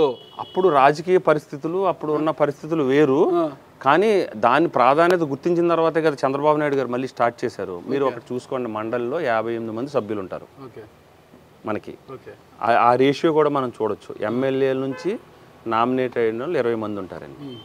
లోకల్ బాడీస్, స్థానిక సంస్థల నుంచి 20 మంది ఉంటారు. గ్రాడ్యుయేట్స్ నుంచి 5గురు, టీచర్స్ నుంచి ఒక 5గురు, ఒక 7 8 మిగిలిన వాళ్ళు గవర్నర్ నామినేట్ చేస్తాడు. అంటే మేధావులు అని ఈ సమాజం పట్ల అవగాహన ఖచ్చితంగా నేను చూసుకోండి. మీరు ఇప్పుడు మండలిలో మేము ఉత్తరాంధ్ర చూడండి, పునరావాస కేంద్రంగా ఆ పార్టీ అధ్యక్షుడు సీఎం ఏం చేస్తారు, గవర్నర్కి రిక్వెస్ట్ పంపిస్తారు, పలానా వ్యక్తిని ఇస్తున్నాము నామినేట్ చేయండి అనేది. గవర్నర్ గారు రాజముద్ర వేయడమే కదా. కాదండి, అట్లా మీరు చూసుకోండి. ఉత్తరాంధ్ర నుంచి ఈరోజు వేపాడ చిరంజీవి గారు తెలుగుదేశం తరఫున మండలిలో ఉన్నారు. ఆయన ఏ రంగ నిపుణులైనా ఆయన ప్రొఫెసర్ అండి, ఆయన లెక్చరర్. ఇప్పటికీ కూడా ఎకనామిక్స్ చిరంజీవి గారు అంటారు ఆయన. ఆయన స్టూడెంట్స్ ఈ రాష్ట్రంలో 40,000 మంది పైగా ఉన్నారు. అందులో ఐఏఎస్ ట్రైనింగ్ అయిన వాళ్ళు వైసీపీ ప్రభుత్వ హయాంలోనే ఆయన గెలిచారు. అదే అంటున్నాను నేను. ఎందుకంటే నేను అనేది లేరు అన్న దానికి మీరు చెప్తున్నానండి, చాలా గొప్ప వ్యక్తులు ఉన్నారు. నేను ఒకటి మీకు అర్థం కాలే, అది ఎలక్షన్ ద్వారా ప్రజాస్వామ్యబద్ధంగా ఆయన ఎన్నికై వచ్చారు అక్కడికి. అది కాదు నేను అడిగేది. గవర్నర్ నామినేట్ చేస్తారు అంటుంటే మీరు గవర్నర్ నామినేట్ ఎవరికైనా రంగ నిపుణులను ఎవరైనా పంపించారా? ఎప్పుడు కూడా పునరావాస కేంద్రం కదా ఎవరైతే. లేదు అది మీరు అన్నది పూర్తిగా రాంగ్. ఉంటారు, ఎందుకు లేరు, ఉంటారు ఖచ్చితంగా. దానికి సంబంధించిన వ్యక్తులను కూడా తీసుకోవడం జరుగుతుందండి. మరీ అంతగా ఉండదు. ఆ ప్రాధాన్యత అనేది ఖచ్చితంగా ఉండాలి. అంటే ఉండాలని కోరుకుంటున్నాను నేను కూడా, ఖచ్చితంగా ఉండాలి. ఎందుకంటున్నానంటే మీకు మనం జగన్మోహన్ రెడ్డి గారి టైంలో చూడండి, ఈ రాష్ట్రాన్ని రాజధాని లేకుండా చేద్దామని 3 రాజధానులని బిల్లు ప్రవేశపెట్టినప్పుడు ఈ మండల ప్రాధాన్యత అన్నదానికి చిన్న ఎగ్జాంపుల్ మీకు. మండలిలో బిల్లుని సెలెక్ట్ కమిటీకి పంపటం, అది ఆగటం వల్ల మన రాజధాని ఈరోజు సజీవంగా ఉంది మనకి. లేకపోతే ఎందుకు ఎంత ప్రాధాన్యత అనేది మీరు కూడా గుర్తించాలి. అంటే అన్ని ఒకలాగా బొమ్మ ఇటు పడింది అంటే రాజధాని మళ్ళీ అక్కడికి వెళ్ళిపోయేది. బొమ్మ ఇటు పడింది కాబట్టి రాజధాని నిలబడింది. అంతే కదా. అంటే నేను అనేది ప్రాధాన్యత గురించి మనం మాట్లాడదాం. అంటే ఈ రాష్ట్ర ప్రయోజనాలు అవసరానికి తగ్గట్టు ఎప్పుడైనా అవసరం వచ్చినప్పుడు కీలక భూమిక అనేది మండలి ఖచ్చితంగా దాని ప్రాధాన్యతను చాటుకోవడం జరుగుతుంది. మనం చరిత్రలో చాలా చూసాం. మీకు ఇది అవసరం కూడానే మనకి. ఒక చిన్న ప్రశ్న అండి, ఇంకా మీరు ఎమ్మెల్సీ అయినాక అడిగితే బాగుంటుంది, కానీ ఇప్పుడే అడగక తప్పడం లేదు. జగన్మోహన్ రెడ్డి గారి ఇటీవల ఒక కామెంట్, సోషల్ మీడియా వారందరూ కూడా మీ ప్రభుత్వం అంటే ఇప్పుడు గతంలో రాజారెడ్డి రాజ్యాంగం నడుస్తుంది ఏపీలో అనేవారు, టీడీపీ ప్రతిపక్ష పార్టీ టీడీపీ ఉన్నప్పుడు. ఇప్పుడు వచ్చేసి రెడ్ బుక్ రాజ్యాంగం నడుస్తుంది, లోకేష్ గారు రెడ్ బుక్ రాజ్యాంగం నడుస్తుంది ఇక్కడ. అందుకే రెడ్ బుక్లో ముందస్తుగా పేర్కొన్న విధంగా సోషల్ మీడియాలో ఏ చిన్న వార్త పెట్టిన వాళ్ళు అరెస్ట్ చేయడము, అందరినీ కూడా భయాందోళనకు గురి చేస్తున్నారు. ఇంతమంది నేనే ఈ రోజు నుంచి చంద్రబాబు నాయుడు అంటే కూటమి ప్రభుత్వం 6 గ్యారెంటీల గురించి సోషల్ మీడియాలో నేనే పోస్ట్ పెడతా, ముందు నన్ను అరెస్ట్ చేయండి, దమ్ము ధైర్యం ఉంటే అని తొడగొట్టి సవాల్ చేస్తున్నారు జగన్మోహన్ రెడ్డి గారు. మా యువ నాయకుడు ఖచ్చితంగా చూపించాడు మీకు, అదేమి సీక్రెట్ కాదు. అందులో ఉన్నది ఎవరైనా ఆ రోజున అధికారులైనా పరిధి దాటి అమాయకుల మీద అన్యాయంగా కేసులు పెట్టినా, ఎవరైనా పరిధి దాటి అన్యాయంగా రాజకీయ నాయకులు పనిచేసినా వాళ్ళనే అందులో ఆయన ఖచ్చితంగా ఏదైతే చట్టాలను ఉల్లంఘించి వాళ్ళ పరిధి దాటి పనిచేశారో వాళ్ళందరికీ ఖచ్చితంగా శిక్ష ఉంటుంది. దాన్ని ఒక లిస్టు పెట్టుకున్నారు ఆయన. ఖచ్చితంగా ఎవడో చట్టాన్ని ఎవరో దాటి ఎవరో కూడా అతీతులు కాదండి, అది ఖచ్చితంగా జరుగుతుంది కూడా. అంతేగాని ఇప్పుడు రాజారెడ్డి రాజ్యాంగం అంటే రెడ్ బుక్కి చాలా తేడా ఉందండి. ఆయన ఏదనుకుంటే అదే చేసేవారు. మండలి రద్దు, మండలిలో మీరు చూడండి, మండలిలో బిల్లు ఆగింది కాబట్టి రద్దు అన్నాడు ఆయన. అది రాజారెడ్డి రాజ్యాంగం అంటే, ఇది కాదు. మీరు ఆయన ఏదనుకుంటే జరగకపోతే దాన్ని ఆయన రాజ్యాంగం ఇంప్లిమెంట్ చేసేవారు. అది ప్రజాస్వామ్యంలో ఎప్పుడు కూడా ఒకటి సార్, ప్రజాస్వామ్యంలో అంతిమంగా ప్రజలే నిర్ణేతలు, ప్రజలే ప్రభువులు. అది మా అధినాయకుడు ఈ పార్టీ తెలుగుదేశం పార్టీ పెట్టిన ఎన్టీ రామారావు గారు పూర్తిగా విశ్వసించారు. అదే చంద్రబాబు నాయుడు గారు కూడా. ప్రజల అభిష్టం మేరకు ఎవరైతే పనిచేస్తారో వాళ్ళు కొంచెం ముందుకెళ్తారు. అంతేగాని సొంత నిర్ణయాలు, సొంత రాజ్యాంగం ఇంప్లిమెంట్ చేస్తే రాజకీయాల్లో ప్రజలు క్షమించరు. ఇంకొక చిన్న విషయం అండి, వైసీపీ ఎమ్మెల్సీగా ఉంటూ రఘురాజు గారి పైన అనర్హత వేటేశారు మండలి చైర్మన్ గారు మోషన్ రాజు గారు. అయితే దాని మీద ఆయన ఎలక్షన్ కమిషన్ ఈరోజు ఆ రద్దు చెల్లదు అంటూ ఆయనకు మళ్ళీ కొనసాగింపుగా ఈరోజు ఉత్తర్వులు కూడా ఇచ్చారు. దాన్ని ఎలా చూస్తారండి? అది మండలి చైర్మన్ అన్నది ఒక రాజ్యాంగబద్ధమైన పదవి. అది ఆ పదవికి తగ్గట్టుగానే మనం నిర్ణయాలు తీసుకోవాలి. మీరు చిన్న ఉదాహరణ చెప్తాను. 99లో 1990s అనుకుంటాను, బాలయోగి గారు స్పీకర్. ఆ రోజు ఆయన రాజ్యాంగబద్ధమైన పదవిలో ఉన్నారు. ఒక ఓటుతో, మూజువాని ఓటుతో ఆ రోజు ప్రభుత్వం పడిపోవటం జరిగింది. అది ఆ పదవికి వండి తేవటం అంటేనండి. ఈయన అట్లా కాకుండా ఒక రాజకీయ పార్టీ అభిప్రాయాల్ని చైర్మన్ గారు ఇంప్లిమెంట్ చేయటం వల్ల ఆ పదవికి కొంచెం ఇబ్బందికరమైన పరిస్థితి. ఈరోజు అందరం కూడా ఇబ్బంది పడుతున్నాం. ఇప్పుడు ఎలక్షన్ కమిషన్ నోటిఫికేషన్ ఇచ్చింది, కోర్టు అక్షంతలు వేసింది, మళ్ళీ రద్దు చేయడం జరిగింది. ఇది ఎప్పుడు నాకు తెలుసుంది నాకున్న రాజకీయ అనుభవంలో ఇలాంటివి తక్కువ జరుగుతాయి. ఏంటంటే మండలి చైర్మన్గా ఈ లీగల్ అన్ని కరెక్ట్గా ఆయన పదవికి పూర్తిగా బాధ్యతగా వహించుంటే ఈ విషయం జరగదు. ఇప్పుడు ఎమ్మెల్సీ అయితే 2029లో ఎమ్మెల్యే టికెట్ ఆశించరా? 2029 నేను చెప్తున్నాను కదండి, నేను ఏది ఎమ్మెల్సీతోనే సరిపెట్టుకుంటారా మళ్ళీ ఎమ్మెల్యే కోసము? నాది నా లైన్ మా నాయకుడు చంద్రబాబు నాయుడు గారు. నానాజీ గారు క్లారిటీ ఇవ్వడం లేదు. తెలుగుదేశం పార్టీ ఆయన ఖచ్చితంగా నానాజీ గారికి నేను క్లారిటీ ఇస్తున్నానండి. నానాజీ గారికి 100% క్లారిటీ. నేను కాకినాడ రూరల్లో పోటీ చెయ్యను. మరి ఎవరికి ముప్పు పొంచి ఉందో? ఎవరికి లేదు. ఎవరికి ముప్పు పొంచి ఉందో? కాకినాడ రూరల్ పోటీ చేయరు 2029లో. 29లో ఎవరు కొంప మొచ్చబోతున్నారు? లేదండి. ఎందుకంటే తెలుగుదేశం పార్టీ చంద్రబాబు నాయుడు గారు ఏది ఆదేశిస్తే చేయటమే నా పని. ఆ క్రమశిక్షణతో ఉన్న వల్లనే నాకు ఈ అవకాశం వచ్చింది ఈరోజు. నేను ఖచ్చితంగా చెప్పగలను. ఓకే, రాజశేఖరం గారు కాకినాడ రూరల్ నుంచి నేను పోటీ చెయ్యను అంటున్నారు, గట్టిగా చెప్తున్నారు. మరి ఎవరికి చేటి తెలుస్తుందో మనకు తెలియదు. కానీ నియోజకవర్గాల పునర్విభజన జరిగితే కాకినాడలో నియోజకవర్గాలు పెరిగే అవకాశాలు ఉన్నాయన్నమాట. పెరిగితే అప్పుడు ఎక్కడికి పోయే అవకాశం ఉంటుంది అంటారు? అప్పుడు ఏమైనా వ్యాక్యూమ్ ఉంటుంది మీకు? వ్యాక్యూమ్ ఉంటే అది పార్టీ నిర్ణయిస్తుందండి. మనం అనుకున్న జరగవు కదండి. పార్టీ ఏ నిర్ణయించినా తప్పదు. స్ట్రైట్గా చెప్పండి, ఎమ్మెల్సీతో సరిపెట్టుకుంటారా? ఎమ్మెల్యే కావాలన్న ఆకాంక్ష ఇక్కడ ఉందా లేదా? తప్పుకొచ్చిందండి ఇది. నేను ఎమ్మెల్సీ అవుతాననే ఆలోచన నాకు ఎప్పుడు లేదండి నిజంగా. ఒకవేళ ఎమ్మెల్యేగా కంటెస్ట్ చేయాలని ఆ రోజు కోరుకుంటే ఉండొచ్చు కానీ అవకాశం వస్తే ఎమ్మెల్సీ అయితే ఇప్పుడు దీంతో సరిపెట్టుకొని ఇది చాలు నాకు అనుకుంటారా? ఎలాగైనా ఎమ్మెల్యే కావాలి అని 2029కి బరిలో నిలవడానికి పోటీ పడతారా? రాజకీయాల్లో చాలు అన్న పదం అనేది ఉండదండి. ఇది కరెక్ట్ మాట. ఖచ్చితంగా అవకాశాలు వచ్చినప్పుడు ఖచ్చితంగా దాన్ని నేను సద్వినియోగం అందిపుచ్చుకోవడానికి సిద్ధంగా ఉన్నాను. ఇకపోతే మీరు ఎట్లా టీడీపీ నాయకుడు కాబట్టి ఎమ్మెల్సీ అభ్యర్థిగా మిమ్మల్ని బరిలోకి దింపారు, టికెట్ అనౌన్స్ చేసేటువంటి చంద్రబాబు నాయుడు అధినేత చంద్రబాబు నాయుడు గారి ఇది కావచ్చు, లోకేష్ గారి ఆశీర్వాదం తీసుకునే ఉంటారు మీరు. ఇకపోతే కూటమిలో ఉన్నారు కాషాయం అంటే పురంధేశ్వరి గారి యొక్క ఆశీర్వాదం కావచ్చు, పవన్ కళ్యాణ్ గారి యొక్క ఆశీర్వాదం కావచ్చు, వాళ్ళని కలిసి ఏమైనా తీసుకున్నామండి. ఓకే, పవన్ కళ్యాణ్ గారిని కలిశానండి. ఖచ్చితంగా బెస్ట్ ఆఫ్ లక్, నీ విజయానికి మా సహకారం పూర్తిగా ఉంటుందని ఆయన బ్లెస్సింగ్ ఇవ్వడం జరిగిందండి. ఖచ్చితంగా ఆయన మళ్ళీ వాయిస్ కూడా ఇస్తారు. నా విజయానికి ఆయన పూర్తి సహకారం అందిస్తారు. వాయిస్ అనే దానికన్నా ప్రచారానికి ఏమైనా రాబోతున్నారా? ఆ టైం వస్తే ఖచ్చితంగా ఆ అవకాశం నేను అనుకోవడం పవన్ కళ్యాణ్ గారు ప్రచారానికి వచ్చే అంత అవకాశం రాకుండానే నా విజయం అవుతుందని నేను భావిస్తున్నాను. ఆయన పిలిపే ఆయన ప్రచారం కంటే ప్రపంచం. ఓకే, మరి పురంధేశ్వర్ గారు ఏమన్నారు?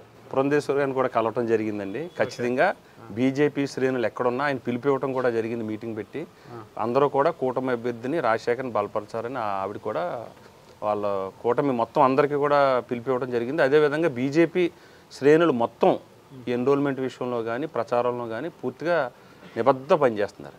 ఉభయ గోదావరి జిల్లాలో ప్రతి ఒక్కరూ మీ విజయం కోసం శ్రమిస్తున్నప్పుడు మరి రాయలసీమ నుంచి గెలిచిన ఎమ్మెల్సీ భూమిరెడ్డి రామ్ గోపాల్ రెడ్డి గారిని ఎందుకు పిలిచారు ఇక్కడికి ప్రచారం కోసము? లేదండి, ప్రచారం కాదు. అది మన వేపాడి చిరంజీవి గారిని రామ్ గోపాల్ రెడ్డి గారి వారి యొక్క అనుభవాన్ని ఎమ్మెల్సీ గ్రాడ్యుయేట్స్ ఎలక్షన్కి కొత్త కాబట్టి వాళ్ళ అనుభవాన్ని షేర్ చేసుకుని ఎలా దీన్ని ముందుకు తీసుకెళ్ళాలి, ఎలాగ అంటే మీరు చూడండి, ఇది జనరల్ ఎలక్షన్ అనుకోండి, ఎక్కడికైనా ఓటర్ కనిపిస్తాడు, ఏ గల్లీకి వెళ్ళినా ఓటర్ ఉంటాడు. ఇది గ్రాడ్యుయేట్స్ అంటే అలా కాదండి. గ్రాడ్యుయేట్స్ కనిపిస్తారు, ఉండరు, కనిపిస్తారు, ఎక్కడెక్కడో ఉంటారు. ముంబై, హైదరాబాద్, వాళ్ళని మనం వెతుక్కుని పట్టుకుని క్యాంపెయిన్ చేయాలి. వాళ్ళ అనుభవాలు వాళ్ళ సీనియారిటీ అవసరం కాబట్టి మా పార్టీ వాళ్ళ సలహాల మేరకు పనిచేయమని చెప్పడం జరిగింది. అంతే. మీ స్వగ్రామం ఏదైనా? స్వగ్రామం పోలవరం మండలం జి వేమవరం గ్రామం అండి. జి వేమవరం. తల్లిదండ్రుల పేరు ఆది పట్టాభిరామయ్య గారు, మా నాన్నగారు కాలం చేశారు. తల్లిగారు ఉన్నారు బాపిరత్నం, నాకు అన్నయ్య ఉన్నారు, సిస్టరు. ముగ్గురు. ఇప్పుడు అన్నయ్య నేను సెకండ్ అండి. అన్నయ్య నేను ఇప్పటికీ జాయింట్ ఫ్యామిలీ అది కలిసి ఉంటాం. ఖచ్చితంగా మా సిస్టర్కి 2 అమ్మాయిలు, వాళ్ళకి మ్యారేజ్లు అంతా కలిపే చేసుకుంటాం. అలాగే సిస్టర్ని వేరేగా చూడమండి. మా అక్క అమ్మాయి అండి. అక్క కూతురు ప్రేమించకూడదా ఏంటి? అట్లా ఓకే, అక్క కూతురు మరదాలైనా ప్రేమించవచ్చు కదా? 2 ఉన్నాయండి. 2 కోణాలు ఉన్నాయండి. మరదలతో ప్రేమ, పెళ్ళాక love arrange, 2 love cum arrange అనమాట. ఇష్టపడే అంతానండి. ఇష్టపడింది, ఇష్టపడేలా చేసుకున్నారు మీరు? కొంచెం కష్టమే. కష్టమే అండి.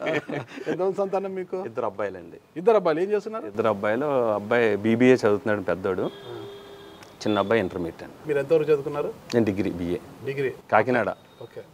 Idol college intermediate, PVR trust college inter CEC. ఎందుకు ఇంటర్ CEC చేసి డిగ్రీలో BA చేశారు? అప్పుడు మన ఇంటర్ CEC కామర్స్ సబ్జెక్ట్, అది నాకు పొలిటికల్ ఇంట్రెస్ట్ కాబట్టి BAకి వచ్చానండి. మరి ఇంటర్లోనే HEC చేసి పోతుండే కదా, కొంత నాలెడ్జ్ వస్తుండే కదా కొద్దిగా. అట్లా అప్పుడు వేరే అనుకున్నాం, మా బ్రదర్ ఏమో అట్లా చేశారు, అంటే బిజినెస్ లైన్లో అది ఉపయోగపడుద్ది అనుకున్నారు. అన్నయ్యలో బిజినెస్ లైన్లో ఉంటాం కదా, అది ఉపయోగపడుద్ది అన్నారు. నాకు పొలిటికల్ ఇంట్రెస్ట్ కాబట్టి BA చేశాను. మొత్తం మీద BA పొలిటికల్ సైన్స్ చేసి MLC కావాలని అడుగు ముందుకేశారు. సరే, MLC అవడానికి ముందే మీరు మిమ్మల్ని గెలిపిస్తే, ఒకవేళ మండలికి పంపిస్తే, ఈ ఉభయ గోదావరి జిల్లాలో ఉండే గ్రాడ్యుయేట్లు అందరికీ కూడా ఏం చేయబోతున్నారు, వాళ్ళకి ఇచ్చే సందేశం ఏంటో మా సుమన్ టీవీ ద్వారా ఒకసారి చెప్పండి. ఈ గ్రాడ్యుయేట్స్కి 3 అంశాలుగా నేను చేయాలని అనుకుంటున్నాను. మొదటి ప్రాధాన్యతగా నిరుద్యోగులందరికీ ఉద్యోగ అవకాశాలు కల్పించేదానికి, ఎక్కడ IT రంగం కానీ సాంకేతిక రంగాల్లో పరిశ్రమలో వచ్చేదానికి ఈ పాలకులతో కలిసి పనిచేస్తాను, మొదటి అంశం. రెండోది, ఏదైతే ఈ స్కూల్స్ విద్యా వ్యవస్థ ఉందో దీనికి ఆల్రెడీ లోకేష్ బాబు గారు విద్యాశాఖ మంత్రిగా పటిష్టమైన విద్యా వ్యవస్థను తీసుకురావడానికి ఆయన ఒక ప్రణాళికాబద్ధంగా వెళ్తున్నారు. దానికి మేము మా వంతుగా కొంత ప్రణాళికాబద్ధంగా విద్యా వ్యవస్థలో మెరుగులు తీసుకురావడానికి ప్రయత్నం చేసి విద్యని క్వాలిటీ విద్య అందించేదానికి ప్రయత్నం చేస్తాం.